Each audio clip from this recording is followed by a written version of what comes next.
নমস্কার।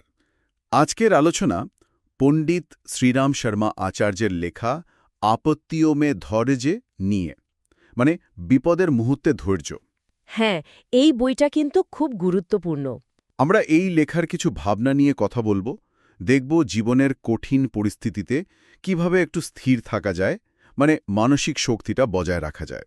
ঠিক, আমাদের লক্ষ্য হল জীবনের চ্যালেঞ্জগুলোকে একটু অন্যভাবে দেখার চেষ্টা করা। একদম, কারণ জীবনে বাধা বা কঠিন পরিস্থিতি তো আসেই, তাই না? আসেই তো, এটা তো খুবই স্বাভাবিক।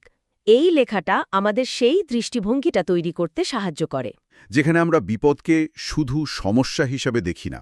বরং নিজের ভেতরের শক্তিকে জাগিয়ে তোলার একটা সুযোগ হিসেবে দেখি। ভয় না পেয়ে ধৈর্য ধরে এগিয়ে যাওয়া, এটাই আসল কথা। চলুন তাহলে একটু গভীরে যাই। লেখক শুরুতেই একটা দারুণ উপমা দিয়েছেন। হ্যাঁ, ওই যে তেতো ওষুধের মতো, নিম বা চিরতা। ঠিক, খেতে ভালো না লাগলেও শরীরের ভেতরের অশুদ্ধি দূর করে। আর এটাও বলেছেন যে দূর থেকে সমস্যাকে অনেক বড় মনে হয়, পাহাড়ের মতো। হ্যাঁ, কিন্তু সাহস করে কাছে গেলেই বোঝা যায়, আরে এটা তো পেরোনো যায়। আমার তো মনে হয় আমাদের মনের ভয়টাই সমস্যাটাকে ফুলিয়ে ফাঁপিয়ে বড় করে তোলে। একেবারে ঠিক। এই উপলব্ধিটা কিন্তু খুব জরুরি। খুবই জরুরি। আসলে ভয় বা চিন্তা আমাদের বিচার বুদ্ধিকে কেমন যেন ঢেকে ফেলে। কিন্তু যাদের মন একটু স্থির, যারা বোঝেন যে সবই বদলায়, কিছুই চিরস্থায়ী নয়। হ্যাঁ, তাদের কাছে বিপদটা অতটা ভয়ঙ্কর মনে হয় না। লেখক যেমন বলছেন, বিপদ তো জীবনেরই অংশ। দিন আর রাতের মতো বা ঋতু পরিবর্তনের মতো স্বাভাবিক। একদম। এই স্বাভাবিকতাটা মেনে নিতে পারলে বিপদের আঘাতটা সহ্য করার ক্ষমতা বাড়ে। আচ্ছা, আর এই বিপদ কেন আসে এ নিয়ে লেখক কিছু দার্শনিক দৃষ্টিকোণও তুলে ধরেছেন, তাই না? হ্যাঁ, বেশ কয়েকটা সম্ভাবনার কথা বলেছেন। যেমন একটা হতে পারে যে এটা আমাদের নিজেদের কর্মফল। মানে আগের করা কাজের ফল, যা ভোগ করলে সেই কর্মের বাঁধন থেকে মুক্তি পাওয়া যায়। এক ধরনের বলতে পারেন শুদ্ধ হওয়ার প্রক্রিয়া। ঠিক, অথবা এটা আমাদের বিশ্বাসের পরীক্ষাও হতে পারে।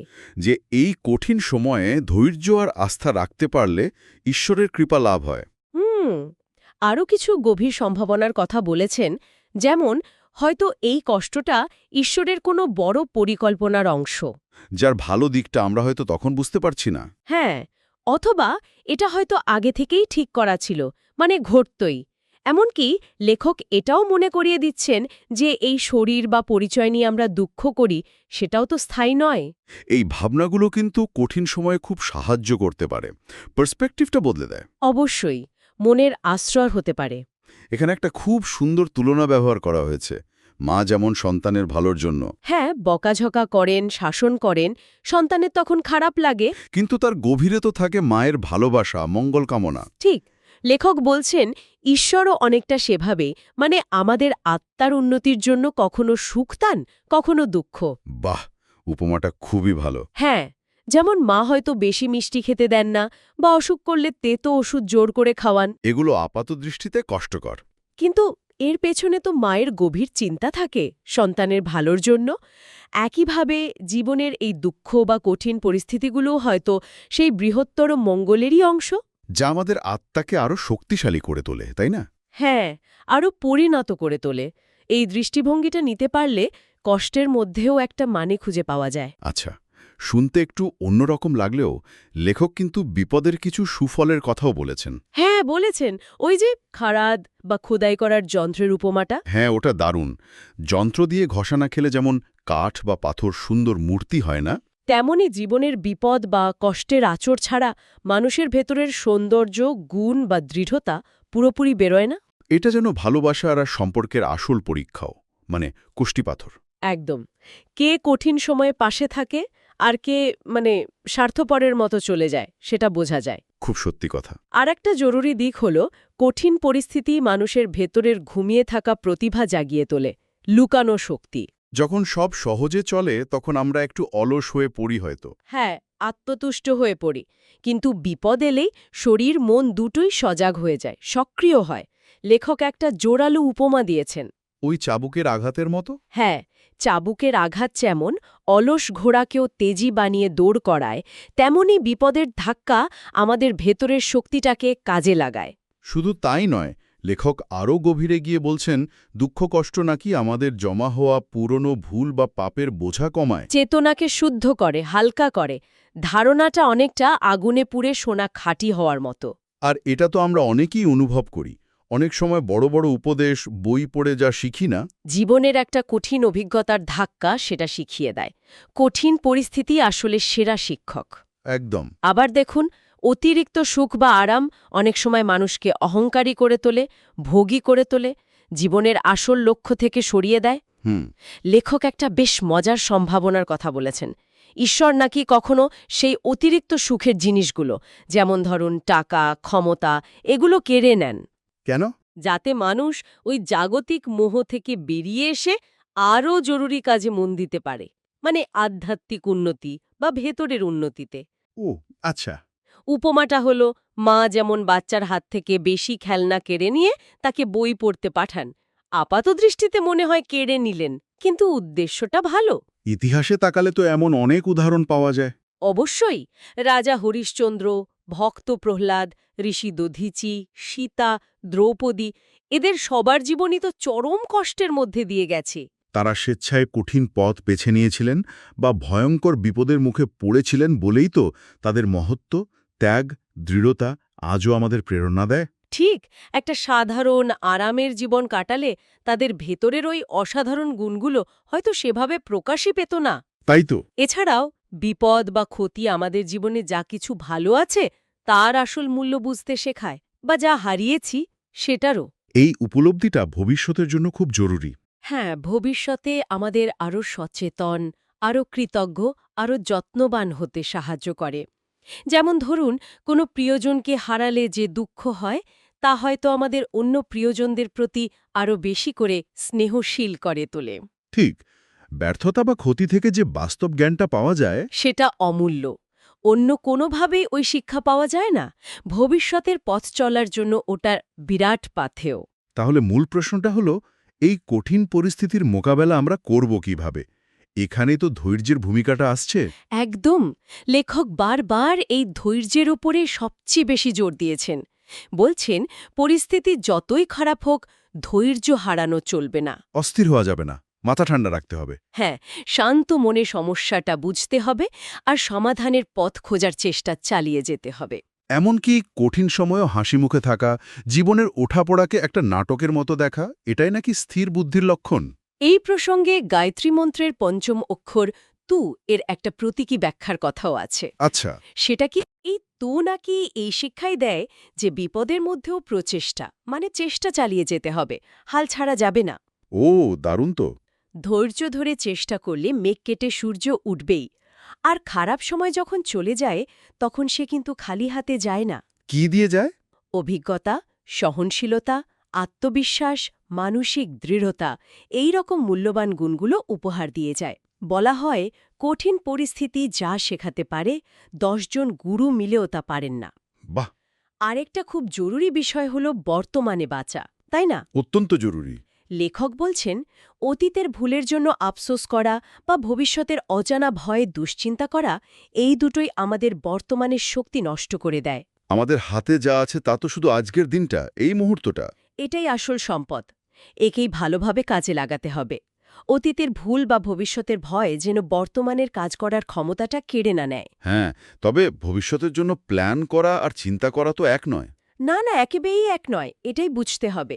পরিকল্পনা আমাদের পথ দেখায়, প্রস্তুতি নিতে সাহায্য করে, সাহস যোগায়। আর চিন্তা? চিন্তা আমাদের শক্তি নষ্ট করে, মন খারাপ করে দেয়, কাজ করার ক্ষমতাটাই নষ্ট করে দেয়। অতিরিক্ত চিন্তা ভেতরের আসল শক্তি, আত্মবিশ্বাস, পজিটিভিটি সব ঢেকে ফেলে। মেঘের মতো। হ্যাঁ, তাই চিন্তাকে দূরে রেখে পরিকল্পনায় মন দেওয়া ভালো। লেখক আরও দুটো সমস্যার কথা বলেছেন, ভেতরের আর বাইরের। আমরা অনেক সময় বাইরের পরিস্থিতি বা অন্য লোককে দোষ দিই, কিন্তু লেখক বলছেন আসল লড়াইটা বেশিরভাগ সময়ই আমাদের ভেতরে, মনে। আমাদের চিন্তা, ভয়, সন্দেহ, এইগুলো। হ্যাঁ, এগুলোই আসল বাধা। মন যদি স্থির থাকে, আত্মবিশ্বাসী থাকে, তাহলে বাইরের কোনো সমস্যায় ততটা কাবু করতে পারে না। বরং উল্টোটা হয়। হ্যাঁ, উল্টোটা সত্যি।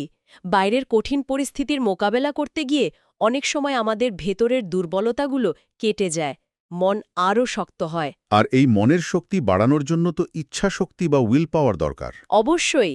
আর লেখক বলছেন এই ইচ্ছাশক্তি বাড়ানোর সেরা উপায় হল কঠিন পরিস্থিতির মোকাবেলা করা, চ্যালেঞ্জ নেওয়া। যারা আরাম ভালোবাসে একটুতেই পিছিয়ে যায়। তারা আসলে নিজেদের ভেতরের ক্ষমতাটাকে অস্বীকার করে, নিজেদের অযোগ্য প্রমাণ করে। মনে রাখতে হবে, বীরত্ব বা সাহসী দুঃখ কমায়, কাপুরুষতা নয়। রুখে দাঁড়ালেই সমস্যার সমাধান হয়, পালিয়ে গেলে নয়। ঠিক। অনেক সময় আমরা নিজেদের অভাব বা কম সামর্থ্য নিয়ে হতাশ হয়ে পড়ি, ভাবি আমাদের দিয়ে কিছু হবে না। হ্যাঁ, এটা খুব হয়।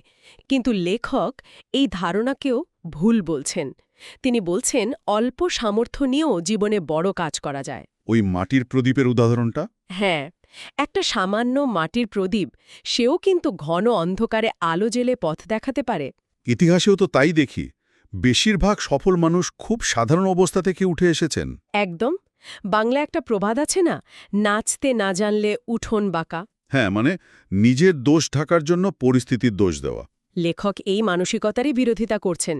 বলছেন পরিস্থিতি যতই খারাপ হোক, বুদ্ধিমান আর কর্মঠ মানুষ নিজের দক্ষতা বুদ্ধি দিয়ে সেই স্রোতের মধ্যেও পথ করে নেয়। প্রয়োজন অনুযায়ী পরিস্থিতিকে নিজের পক্ষে নিয়ে আসে। হ্যাঁ, বিষ থেকেও যেমন বৈদ্য অমৃত তৈরি করতে পারেন, তেমনি খারাপ পরিস্থিতি থেকেও সুযোগ তৈরি করা যায়, যদি সেই ক্ষমতা আর ইচ্ছেটা থাকে। তাহলে ধৈর্য ধরলে আমরা দুটো বড় শক্তি পাই। এক, সমস্যার মূল কারণটা খুঁজে সেটা দূর করার শক্তি। আর দুই, ওই কঠিন পরিস্থিতির মধ্যেও ভালো কিছু বা শেখার সুযোগ খুঁজে বের করার মতো পজিটিভ দৃষ্টিভঙ্গি। অধৈর্য হয়ে শুধু হাঁ হুতাশ করলে বা ভাগ্যকে দোষ দিলে যে এনার্জি নষ্ট হয়, তার অর্ধেক শক্তিও যদি শান্তভাবে সমাধানের চেষ্টায় লাগানো যায়, তাহলে বেশিরভাগ সমস্যারই একটা না একটা রাস্তা বেরিয়ে আসে। এখানেই জ্ঞানী আর অজ্ঞানীর পার্থক্যটা বোঝা যায়। ঠিক।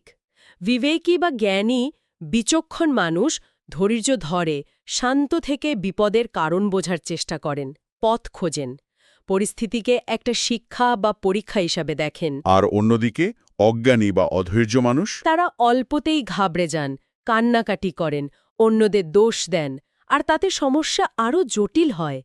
তাই ধৈর্যকে লেখক শুধু একটা গুণ বলেননি। কঠিন সময় টিকে থাকার প্রধান উপায়ও বলেছেন। একদম। তাহলে পণ্ডিত শ্রীরাম শর্মা আচার্য আপত্তিও মে ধৈর্য থেকে আজকের আলোচনার সারমর্ম হল, জীবনে কঠিন পরিস্থিতি আসবেই, এটা জীবনেরই অঙ্গ। কিন্তু তাতে ভয় পেয়ে ভেঙে পড়লে চলবে না, হাল ছেড়ে দেওয়া যাবে না। বরং ধৈর্য ধরে স্থির থেকে একটা পজিটিভ মনোভাব নিয়ে সেগুলোর মোকাবেলা করতে হবে, চেষ্টা চালিয়ে যেতে হবে, কারণ চেষ্টার দ্বারাই ভাগ্য ফেরে। একদম।